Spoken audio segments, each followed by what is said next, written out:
Okay, we are coming here. यह कलम मेरी है, तो दिस पेन इज, क्या बच गया इसमें प्रयोग करना, मेरी। मेरी जो शब्द है ऑब्जेक्ट के स्थान पे प्रयोग होना है, तो जब भी मेरी शब्द ऑब्जेक्ट के स्थान पे प्रयोग हो तो मेरी के लिए माई नहीं बल्कि माइन लिखेंगे। तो दिस पेन इज माइन। समझ में आ रहा है? सेंटेंस रहेगा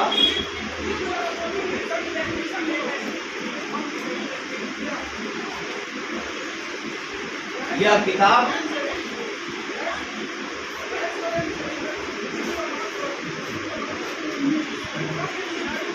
किताब तुम्हारी है। फिर से इस वाक्य का सब्जेक्ट क्या हो गया, यह किताब है, वाक्य का वर्ब हो गया और तुम्हारे ऑब्जेक्ट हो गया। इसी के बारे में मैंने दिखाया, मेरा मेरी शब्द अगर किसी सेंटेंस में ऑब्जेक्ट के स्थान पे प्रयोग किया गया हो तो उस मेरा मेरी का अंग्रेजी माई नहीं बल्कि माइन। तुम्हारा तुम्हारी का अंग्रेजी योर नहीं बल्कि योर्स। कब? जब ऑब्जेक्ट के स्थान पर मेरा मेरी बिना किसी नाउन के प्रयोग किया गया होगा तब। जब तुम्हारा और तुम्हारी शब्द ऑब्जेक्ट के स्थान पे बिना किसी नाउन के प्रयोग किया गया होगा तो वहां पे तुम्हारा और तुम्हारी का अंग्रेजी योर नहीं बल्कि योर्स होना चाहिए, क्योंकि उस समय वो पॉजेसिव प्रोनाउन के रूप में प्रयोग होगा, पॉजेसिव एडजेक्टिव के रूप में नहीं। पॉजेसिव एडजेक्टिव मेरा मेरी तभी होगा जब उसके बाद कोई ना कोई नाउन आता हो। अगर मेरा और मेरी के बाद कोई नाउन नहीं आ रहा है तो वो पॉजेसिव प्रोनाउन होना चाहिए, वो पॉजेसिव प्रोनाउन होगा, पॉजेसिव एडजेक्टिव नहीं होगा। पॉजेसिव एडजेक्टिव वो शब्द तभी होगा जब उसके ठीक बाद कोई ना कोई नाउन आए। जैसे मेरी कलम, माई पेन, यहाँ पे ये पॉजेसिव प्रोनाउन है, सॉरी पॉजेसिव एडजेक्टिव है। कौन? माई। तुम्हारी किताब, योर बुक, इस वर्ड में योर जो शब्द है पॉजेसिव एडजेक्टिव है, पॉजेसिव एडजेक्टिव है। हम लोगों का देश में आवर कंट्री पॉजेसिव एडजेक्टिव है, मगर हम लोगों के बाद कोई नाउन नहीं आता हो, मेरी के बाद कोई नाउन नहीं आता हो, तुम्हारा या तुम्हारी के बाद कोई नाउन नहीं आता हो, तो ये सारे के सारे पॉजेसिव प्रोनाउन के रूप में प्रयोग किए जाएंगे।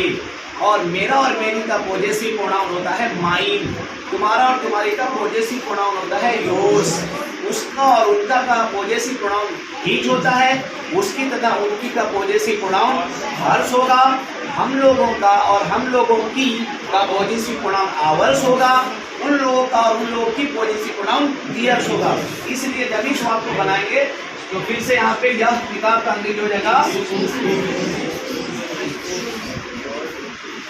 दिस बुक है के लिए ई लगा लेंगे। अब तुम्हारी का अंग्रेजी यहाँ पे लिखेंगे योर्स। यह किताब तुम्हारी है। सेंटेंस रहेगा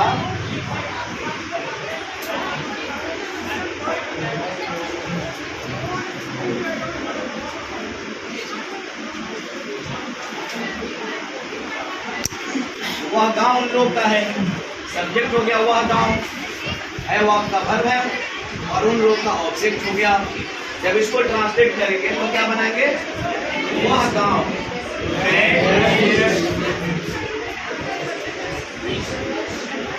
दैट विलेज इज देयर। उन लोगों का अंग्रेजी होता है डियर, उसमें एस लगा देंगे तो पॉजेसिव प्रोनाउन हो जाएगा। तो दैट विलेज इज डियर्स। ध्यान में रखिएगा, पॉजेसिव एडजेक्टिव बिना किसी नाउन के ना सब्जेक्ट के स्थान पर प्रयोग होगा ना ऑब्जेक्ट के स्थान पर प्रयोग होगा, मगर पॉजेसिव प्रोनाउन बिना किसी नाउन के सब्जेक्ट के स्थान पर भी प्रयोग होगा, ऑब्जेक्ट के स्थान पर भी प्रयोग होगा। जब पॉजेसिव प्रोनाउन अपने बाद नाउन ले ही लेगा तो पॉजेसिव प्रोनाउन नहीं रह जाएगा, तब तो वो पॉजेसिव एडजेक्टिव हो जाएगा। इसीलिए आवर्स के बाद कोई नाउन नहीं आना चाहिए, हर्ष के बाद कोई नाउन नहीं आना चाहिए, माइन के बाद कोई नाउन नहीं आना चाहिए, और माई बिना नाउन के प्रयोग नहीं होना चाहिए, हर बिना नाउन के प्रयोग नहीं होना चाहिए, आवर बिना नाउन के प्रयोग नहीं होना चाहिए। हिज दोनों जगह इस्तेमाल किया जा सकता है। हिज के बाद नाउन का प्रयोग हो भी सकता है और नहीं भी हो सकता है। हिज के बाद नाउन का प्रयोग नहीं हुआ तो हिज पॉजेसिव प्रोनाउन हो जाएगा। हिज के बाद अगर नाउन आ गया तो हिज वहाँ पे पॉजेसिव एडजेक्टिव बन जाएगा।